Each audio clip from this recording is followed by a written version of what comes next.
Hi friends, welcome back to my channel vlogs by Preethi. இது பார்த்திங்கன்னா Saturday vlog எடுத்துகிட்ருக்கேன். Saturday பார்த்திங்கன்னா 8th of August வந்து vlog எடுத்துகிட்ருக்கேன். ஆக்சுவலாக வந்து என்ன சமைக்கிறது அப்படின்னு சொல்லிட்டு பிளானே இல்லை. சரி, ரொம்ப நாள் ஆச்சு இல்லையா நாட்டுக்கோழி வாங்கிட்டு வந்து சாப்பிட்டு, சரி நாட்டுக்கோழி வாங்கிட்டு வரலாம் அப்படின்னு சொல்லிட்டு இன்றைக்கி மார்க்கெட்டுக்கு போய் நாட்டுக்கோழி வந்து வாங்கிட்டு வந்திருக்கேன். வாங்கிட்டு வந்து அதை பார்த்திங்கன்னா க்ளீனாக வாஷ் பண்ணி எடுத்தாச்சு. மஞ்சத்தூளும் போட்டு வந்து கழுவி எடுத்துட்டேன். இப்போ இதில் பார்த்திங்கன்னா நம்ம தேவையான அளவுக்கு மசாலாலாம் சேர்த்து குக்கர் வந்து விசில் வச்சிடலாம். விசில் வச்சதுக்கப்புறமா பார்த்திங்கன்னா தாளித்து எடுத்துக்கலாம். இதை வாங்க இதில் என்னென்னலாம் மசாலா ஆட் பண்ணுறேன்றதை பார்க்கலாம். இதில் பார்த்திங்கன்னா ஃபஸ்ட்டாக நான் சிக்கன் மசாலா வந்து ஆட் பண்ணிக்கிறேன். சிக்கன் மசாலா பார்த்திங்கன்னா எவரெஸ்ட் பிராண்ட்லேருந்து சிக்கன் மசாலா வந்து எடுத்திருக்கேன். இது தேவையான அளவுக்கு ஆட் பண்ணிக்கலாம். இதுக்கப்புறமா பார்த்திங்கன்னா இதில் நம்ம வீட்டில் அரைச்ச குழம்பு மிளகாத்தூள் வந்து ஆட் பண்ண போகிறோம்.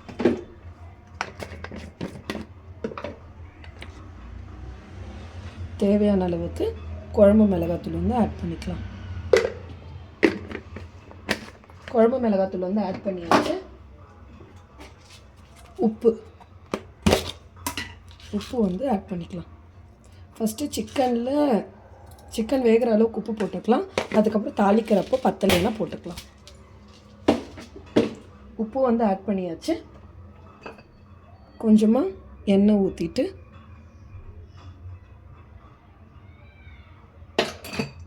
இதை வந்து கலந்து விட்டுடலாம். இந்த மாதிரி கலந்து விடுறப்ப என்ன ஆகும்னா மசாலா வந்து எல்லா பக்கமே வந்து படவி வரும்.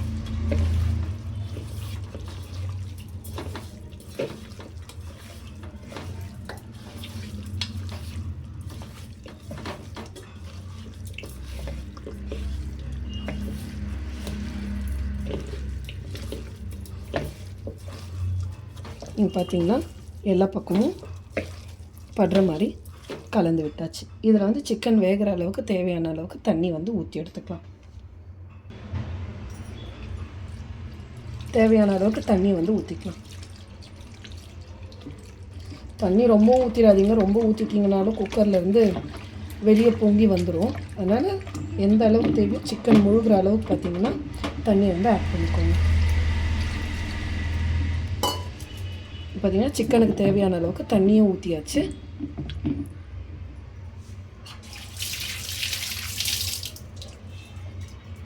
வந்து ஊற்றினதுக்கப்புறமா நம்ம இதை வந்து மூடி வச்சுட்டு இப்போ பார்த்திங்கன்னா நார்மலாக வந்து நம்ம பாய்லர் கோழின்னா ஒரு 2 விசிலே வந்து நல்லா வந்துடும். இது நாட்டுக்கோழின்றதால மட்டன் வேகிற அளவுக்கு தேவையான டைம் பார்த்திங்கன்னா நாட்டுக்கோழிக்கு வந்து வேணும். நான் வந்து குறைஞ்சது ஒரு 5-6 விசில் வந்து விட்டு வந்து எடுத்துக்க போகிறேன்.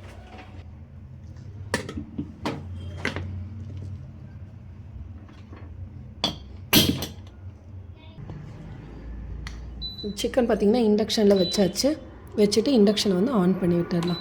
ப்ரெஷர் குக்கர் இல்லையா, அதனால் ப்ரெஷர் குக்கர் மோடை வந்து செலக்ட் பண்ணியிருக்கேன். 1200 குறைஞ்சது ஒரு 5-6 விசில் வரைக்கும் வரட்டும். இங்கே இன்னொரு விஷயம் பார்த்திங்கன்னா சைட் பை சைடு வந்து சாப்பாடு வச்சுட்டேன். சாப்பாடு வந்து ஆல்மோஸ்ட் வெந்துருச்சு. இன்னும் ஒரு 10 நிமிஷம் இருந்தால் சாப்பாடு வெந்துடும். அதுக்கப்புறம் இங்கே பார்த்திங்கன்னா இங்கே பாருங்கள், இது வந்து காலையில் வந்து சாண்ட்விச் பண்ணேன். பிரேக்ஃபாஸ்ட்டுக்கு வந்து பெருசாக வேறு எதுவும் பண்ணலை. சாண்ட்விச் பண்ணுறப்பயே தேவையான பொருள் எல்லாமே ஆர்டர் பண்ணியாச்சு. ஆர்டர் பண்ணது பார்த்திங்கன்னா காலைல டைம் இல்லை எதுவும் எடுத்து வைக்கிறதுக்கு, அதனால் போட்டது எல்லாமே போட்டபடியாக இருக்குது. இங்கே பார்த்திங்கன்னா இப்போ இதை ஆர்டர் பண்ணேன். கொய்யாக்காய், அதுக்கப்புறமா வந்து 2 சால்ட்டு பேக்கெட்டு, அதுக்கப்புறம் உளுத்தம்பருப்பு எதுக்குன்னு பார்த்திங்கன்னா நாளைக்கு சண்டே இல்லையா, சரி இட்லி இல்லாமல் எப்படி சண்டே, அதனால் வந்து இட்லிக்கு ஊற வைக்கலாம் அப்படின்னு சொல்லிட்டு உளுத்தப்பருப்பு வந்து வாங்கியிருக்கேன். சரி வாங்க இட்லிக்கு நான் எவ்வளோ ரேஷியோவில் ஊற வைக்கிறேன் அப்படின்றத உங்களுக்கு காமிக்கிறேன். இட்லி ஊற வைக்கிறதுக்கு முன்னாடி ஃபஸ்ட்டு உளுந்து வந்து பிரித்து இதில் வந்து ஆட் பண்ணிடலாம். ஆக்சுவலாக இந்த பிராண்ட் உளுந்து தான் வாங்குவேன்னா இல்லை, எந்த பிராண்டு கிடைக்கிறதோ இல்லை டிமார்ட்டுக்கு போனால் டிமார்ட்டில் இருந்து வந்து உளுத்தப்பருப்பு வந்து வாங்கிட்டு வரேன். எனக்கு டிமார்ட்டில் இருக்கிற உளுத்தம்பருப்பு பார்த்திங்கன்னா உபரியாகி வரும் பார்த்திங்களா, அந்த மாதிரி உபரி ஆகிற மாதிரி எனக்கு தெரியாது. அதனால் வந்து மோஸ்ட்லி பார்த்திங்கன்னா பக்கத்தில் எங்கன்னா கடையிலே பரவாயில்ல கொஞ்சம் ரேட் அதிகமாக இருந்தாலும் பக்கத்தில் கடையிலே வந்து உளுத்தம்பருப்பு வந்து வாங்கிட்டேன். இங்கே உளுத்தம்பருப்பு பார்த்திங்கன்னா பிரித்து போட்டாச்சு. நம்ம அரிசி வந்து இப்போ அளந்து எடுத்துக்கலாம். இப்போது இந்த இந்த பாத்திரத்தில் தான் வந்து பார்த்திங்கன்னா நான் அரிசி வந்து ஊற வைக்க போகிறேன். அரிசி ஊற வைக்கிறதுக்கு பார்த்திங்கன்னா கரெக்டாக நான் 8 கிளாஸ் அரிசி வந்து ஊற வைக்க போகிறேன். அதுக்கு பார்த்திங்கன்னா ஈக்குவல் அமௌண்ட் ஆஃப் ரேஷியோ தான் இருக்கணும். ஃபஸ்ட்டு நம்ம சாப்பாட்டு அரிசி இருக்கும் இல்லையா, சாப்பாட்டு அரிசி 4 கிளாஸ் வந்து எடுத்துக்கலாம்.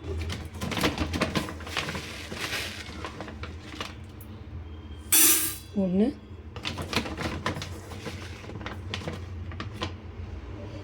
2,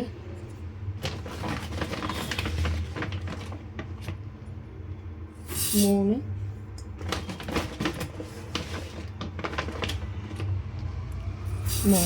4 கிளாஸ் அரிசி.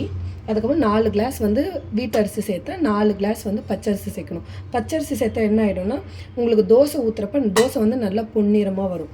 இதுக்கப்புறம் பார்த்திங்கன்னா இப்போ 4 கிளாஸ் வீட்டு அரிசி எடுத்தாச்சா, நான் வந்து 8 கிளாஸ் தான் சேர்க்க போகிறேன். 8 கிளாஸ்க்கு 1, 2, 2.5 கிளாஸ் உளுந்து வந்து சேர்த்துக்கிறேன். இப்போ 4 கிளாஸ் போய் பச்சரிசி வந்து சேர்த்து கொண்டு வரேன். இங்கே பார்த்தீங்கன்னா 4 கிளாஸ் பச்சரிசியை சேர்த்தாச்சு. நான் பச்சரிசி பார்த்திங்கன்னா ரேஷன் பச்சரிசி தான் எடுத்திருக்கேன். நீங்கள் பார்த்தீங்கன்னா க்ளீனாக தான் இருக்குது. இதில் வந்து எந்த விதமான கல்லோ வண்டோ எதுவுமே இல்லை. ரேஷன் பச்சரிசி தான் எடுத்திருக்கேன். இப்போது இது ரெண்டையும் நல்லா கழுவிட்டுனா எந்த அளவு கழுவணுன்னா தண்ணி வந்து நல்லா தெளிவாக வர வரைக்கும் கழுவி எடுத்துட்டு குறைஞ்சது ஒரு 4லேருந்து 5 மணி நேரம் வந்து இது ஊறணும். சரி வாங்க இதை வந்து கழுவி எடுத்துக்கலாம்.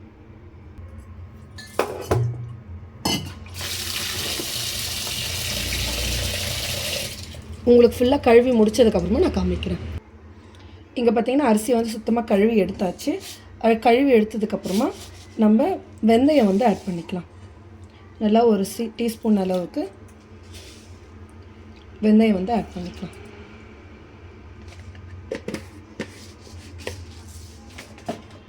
வெந்தயமும் ஆட் பண்ணியாச்சு. இது குறைஞ்சது சொன்ன இல்லையா முன்ன மாதிரியே 4லேருந்து ஒரு 5 மணி நேரம் வரைக்கும் நல்லா ஊறட்டும். மூடி சைடில் தள்ளி வச்சிடலாம். இப்போ பார்த்தீங்கன்னா நம்ம குழம்புக்கு தேவையான அளவுக்கு தக்காளி, வெங்காயம், அதுக்கப்புறமா தேங்காய் எல்லாமே அரைச்சி எடுத்துக்கலாம். இங்கே பார்த்தீங்கன்னா நான் குழம்புக்கு தேவையான அளவுக்கு தக்காளியும் வெங்காயமும் எடுத்திருக்கேன். 2 வெங்காயம் 2 தக்காளி வந்து எடுத்திருக்கேன். இதை வந்து கட் பண்ணி முடிச்சதுக்கப்புறமா உங்களுக்கு காமிக்கிறேன். ப்ளஸ் பார்த்தீங்கன்னா தேங்காயும் வந்து எல்லாமே வெட்டி எடுத்துனதுக்கப்புறம் நான் உங்களுக்கு காமிக்கிறேன். இங்கே பார்த்தீங்கன்னா தேங்காய் வந்து கட் பண்ணி எடுத்துக்கிட்டாச்சு. தேங்காய் கூட பார்த்தீங்கன்னா 2 பச்சை மிளகாய் வந்து ஆட் பண்ணிக்கிறேன். பச்சை மிளகாய் ஆட் பண்ணிவிட்டு 4-5 முந்திரியை வந்து ஆட் பண்ணிக்கிறேன். இப்போ பார்த்தீங்கன்னா ஒரு 4-5 முந்திரியை வந்து ஆட் பண்ணிக்கிறேன்.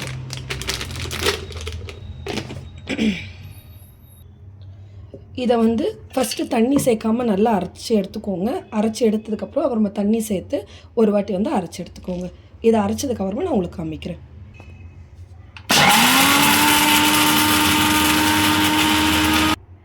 இங்கே பார்த்தீங்கன்னா தண்ணி சேர்க்காமல் ஒரு வாட்டி அரைச்சி எடுத்தாச்சு. இப்போ தண்ணி சேர்த்து அரைச்சிக்கலாம்.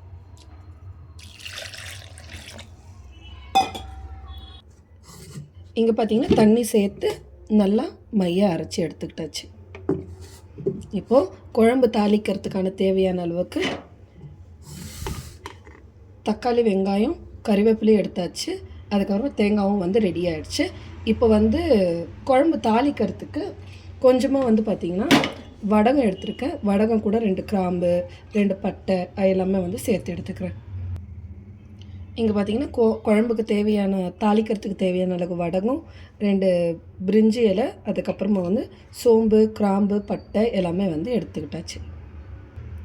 சரி வாங்க இப்போ போய் குழம்பு வந்து தாளித்து விட்டுடலாம். ஃபஸ்ட்டு குக்கர் ப்ரெஷர் போயிருக்கான்னு பார்க்கலாம். குக்கர் ப்ரெஷரும் போயிடுச்சு. வாங்க குழம்பு தாளித்து விட்டுக்கலாம். ஆல்ரெடி இதில் வெந்திருக்கிறத பார்த்தீங்கன்னா இன்னொரு பாத்திரத்துக்கு வந்து மாற்றி எடுத்துக்கிறேன்.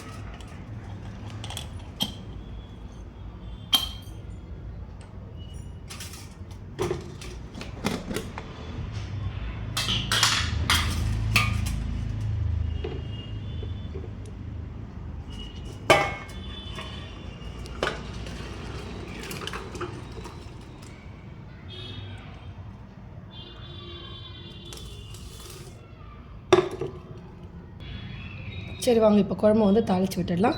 ஃபஸ்ட்டு ஆன் பண்ணிவிட்டு இந்த குக்கர் பார்த்திங்கன்னா நல்லா சூடாகட்டும்.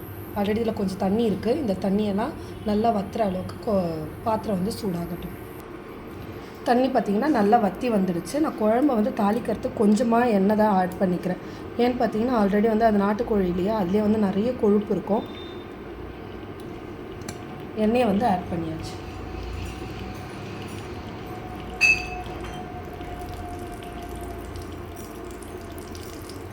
இந்த சோம்பு பட்டை எல்லாமே வந்து ஆட் பண்ணிக்கலாம்.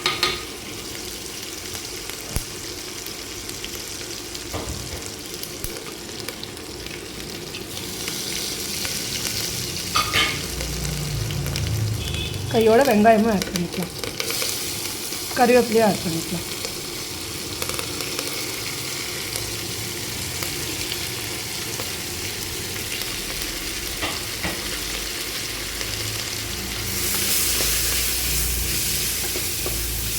ஒரு சிலர் இஞ்சி பூண்டு பேஸ்ட்டும் ஆட் பண்ணுவாங்க. என்கிட்ட இல்லை அப்படின்றதால இஞ்சி பூண்டு பேஸ்ட் ஆட் பண்ணல.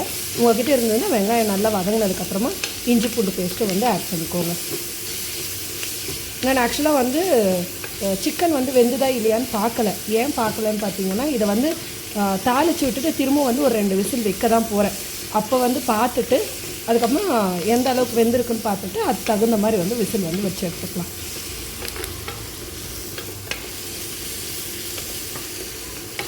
நான் வந்து ஹையில் வச்சுருக்கிறதால வெங்காயம் பார்த்திங்கன்னா நல்லாவே வதங்கி வந்துடுச்சு சீக்கிரமாகவே.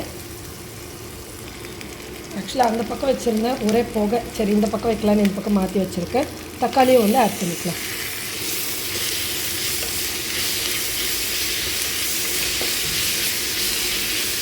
தக்காளியும் நல்லா வதங்கி வெந்து வரட்டும். இங்கே பார்த்திங்கன்னா தக்காளி நல்லா வதங்கி வர அளவுக்கு உப்பு வந்து ஆட் பண்ணிக்கிறேன்.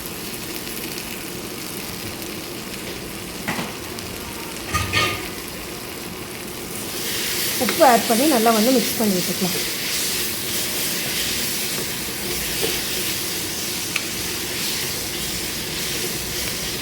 நல்லா தக்காளி வெங்காயத்தோட பச்சை வாசனை வந்து நல்லா போகிற அளவுக்கு வெந்து வரட்டும், வதங்கி வரட்டும்.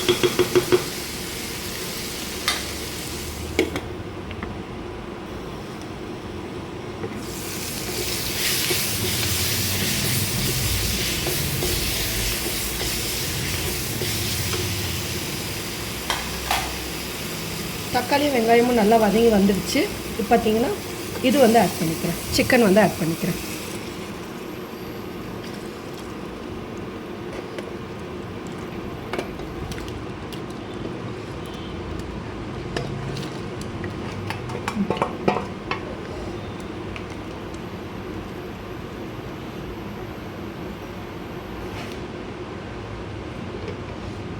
சிக்கன் ஆட் பண்ணிவிட்டு கையோடு பார்த்திங்கன்னா நம்ம அரைச்சி வச்சுருக்கோம் இல்லையா தேங்காய், இதையும் ஆட் பண்ணிடலாம்.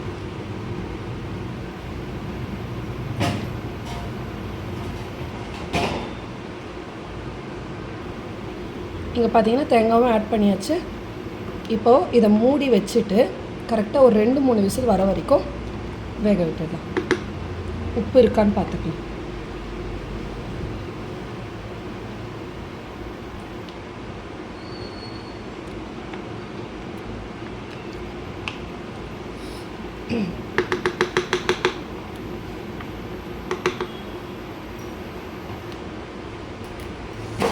எனக்கு உப்பு பார்த்திங்கன்னா பத்தலை, நான் கொஞ்சமாக வந்து ஆட் பண்ணிக்கிறேன்.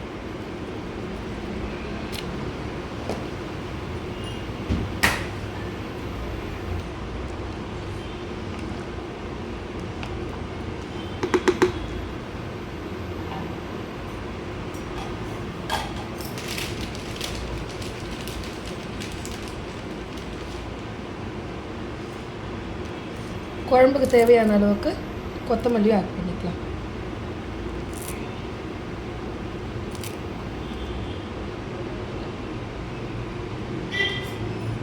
குக்கரை மூடி வச்சிடலாம்.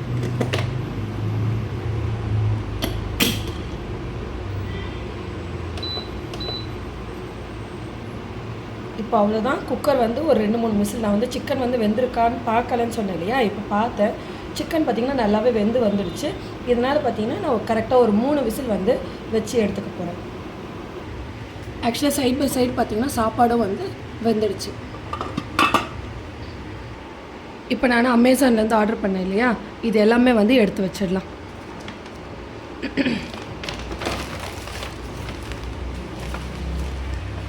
சால்ட்டு பார்த்தீங்கன்னா ஒன்று இதிலே போட்டு வச்சிடுறேன், ஒன்று வந்து பேக்கெட்டில் போட்டு வச்சிடுறேன்.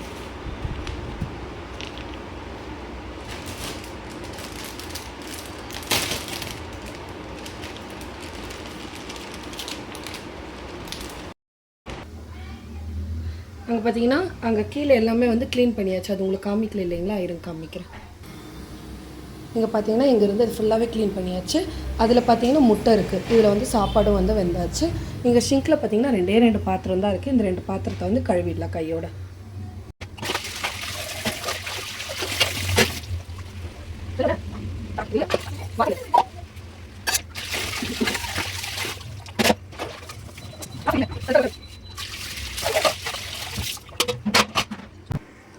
பாத்திரமும் கழுவியாச்சு. அதுக்கப்புறமா இட்லிக்கு வந்து ஊற வச்சாச்சு, அரிசி வந்து ஊற வச்சாச்சு. அதுக்கப்புறம் பார்த்திங்கன்னா கிச்சன் வந்து நீட்டும் ஆகிடுச்சு. இங்கே இருந்த பொருள் எல்லாமே வந்து எடுத்து வச்சாச்சு. இங்கே குக்கரில் பார்த்திங்கன்னா ஆல்மோஸ்ட் குழம்பு வந்து ரெடியும் ஆகிடுச்சு. இப்போ என்னென்னா அடுத்ததாக சாப்பிட வேண்டியது மட்டும்தான் வேலை. சாப்பிட்றப்போ உங்களுக்கு காமிக்கிறேன். இங்கே நான் உங்களுக்கு குக்கரில் 2-3 விசில் விடணும்னு சொன்னேன் இல்லையா. எனக்கு ஆக்சுவலாக இண்டக்ஷன்ன்றதால அந்த கீழே இருக்க பிளேட்டு ரொம்ப சூடானதால் 2-3 வாட்டி வந்து ஆஃபே ஆகிடுச்சு. அதனால் வந்து கொஞ்ச நேரம் ஆஃப் பண்ணி வச்சுட்டு விசில் வைக்காமல் அதை அப்படியே வந்து ஓப்பன் பண்ணியே வந்து வேக வச்சுட்டு பார்த்தீங்கன்னா குக்கரை வந்து ஆஃப் பண்ணியாச்சு. இங்கே பார்த்தீங்கன்னா சாட்டர்டே லஞ்சு பார்த்தீங்கன்னா சூடான நாட்டுக்கோழி சிக்கனும் சாப்பாடு வந்து ரெடி ஆகிடுச்சு. நீங்களும் நான் பண்ண மாதிரியே ட்ரை பண்ணி பாருங்கள், உங்களுக்கும் சூப்பராக வரும். உங்களுக்கு இந்த வீடியோ பிடிச்சிருந்தா மறக்காம சேனலை லைக் பண்ணிவிட்டு ஷேர் பண்ணிவிட்டு சப்ஸ்கிரைப் பண்ணிவிட்டு பாருங்கள்.